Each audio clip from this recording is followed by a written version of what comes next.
Hello there guys, it's Joey, and this is going to be the wolf spell to accompany the wolf magic video. So this is the wolf spell harnessing the energies of wolf energy to guide you through the dark woods. So basically it's about shadow work. I know there are a lot of people who are engaging in shadow work right now, and this could be something to help them with the dark half of the year, with us looking introspectively in the Northern Hemisphere.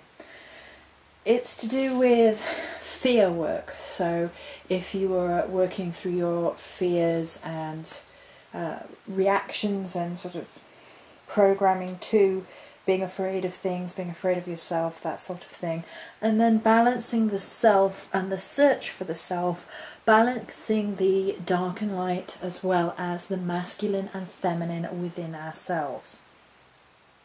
So I'm going to talk about every aspect of the spell and show you the setup and explain why the setup is what it is. So first and foremost, I'm burning an incense which I would use within the spell right now. And that is frankincense and myrrh. I'm using the Stamford one. That's to give a cleansing and protection energy to the whole feel before you even start, because obviously you're looking into something which is quite emotionally deep. It can be a difficult experience, and therefore it's sort of cleansing out and using the wolf protective energies on more than one level to give you a cleansed space and a protected space in which to start. So let's work from the inside out. In the very centre I have a crystal point of smoky quartz, and the crystal utilised through the whole thing is smoky quartz, and that's the crystal I gave as the crystal I most connect with wolf energy.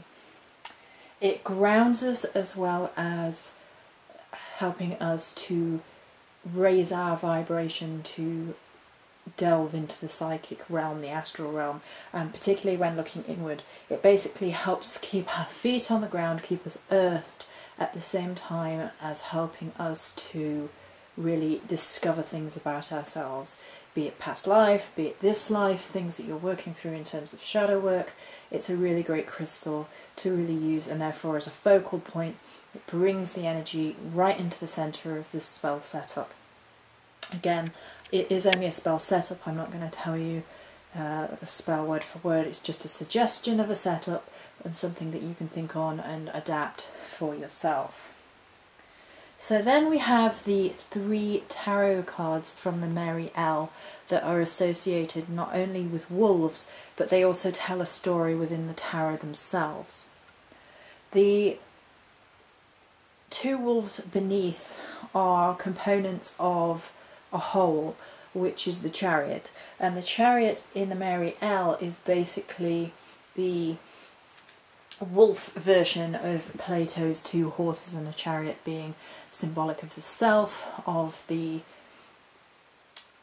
moral, upright, logical, rational part of ourselves, and then the primal, animalistic, raw, emotional part of ourselves, and then the Chariot up top, who has to keep the 2 in balance to find out who we are.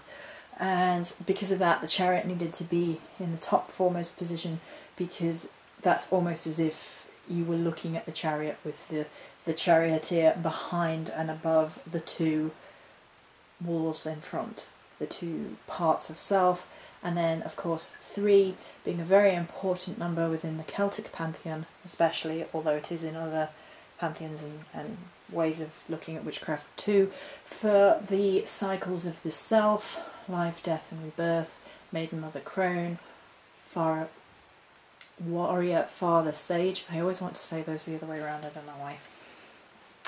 So it's just looking at the components of ourselves as a person, and therefore enabling us to look deeper into our psyche and what we're afraid of, and the shadow work things that we need to overcome, our reactions to things and figuring out where that comes from, as well as life lessons and seeking to balance both sides of ourselves if perhaps one side of our personality seems to be acting detrimentally to the rest of our personality, that we are not fully in control of ourselves.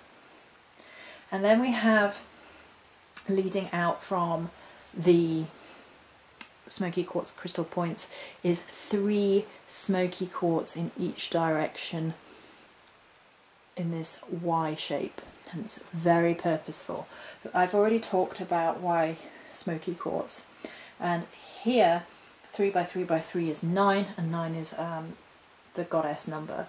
It's to do with life, death and rebirth in the cycles. 3 by 3 by 3 is like the complete cycle, a complete lifespan, if you like, and that's why that is how it is.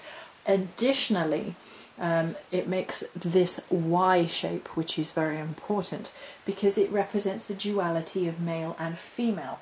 The Y chromosome is for male, is representative of male at the DNA level, and yet the Y symbol like this is frequently used as a symbol of the uterus, of the female reproductive system, and therefore it is both male and female within this imagery, as well as black and white, as yin and yang being the masculine and feminine balancing of energies. As you can already see within the cards, the black wolf, the white wolf, and then the combination.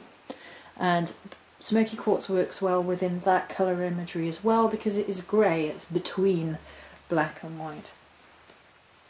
And then to finish up, we have 7 candles. We have 3 white candles, tea lights, just to be basic and easy. 3 black candles, tea lights again to be easy. And up the top we have, in its own special container and therefore quite separate, the purple votive up here. So the black and white we've already explained, and 3 by 3 we've already explained, and those basically those tea lights therefore reflect and complete the cycles within this spell setup. The purple at the top is representative of the self, the crown chakra, our connection to deity, our higher self. So everything that's going on within the rest of the shadow work, the reaction of the other parts of ourselves, we sort of drawing upon our sort of spiritual connection with deity, our higher selves, to help us sort it all out, clear it all out, and remember that we are more than just this one lifetime, more than just what we're going through right now, and helps connect us to a higher self, a divinity, however you so see it, to help you through this most difficult of times. And of course, having 7 candles also mirrors the symmetry with the tarot cards, which are all 7s. We have the 7 of Cups, the 7 of Wands, and then the Chariot, which is number 7. And 7, 7, 7 is 21, 2 and 1 is 3. We come back to the cycles, the interconnectedness of the spell work. It's all interlinking. So that's it for the wolf spell. I hope you like it. Many blessings.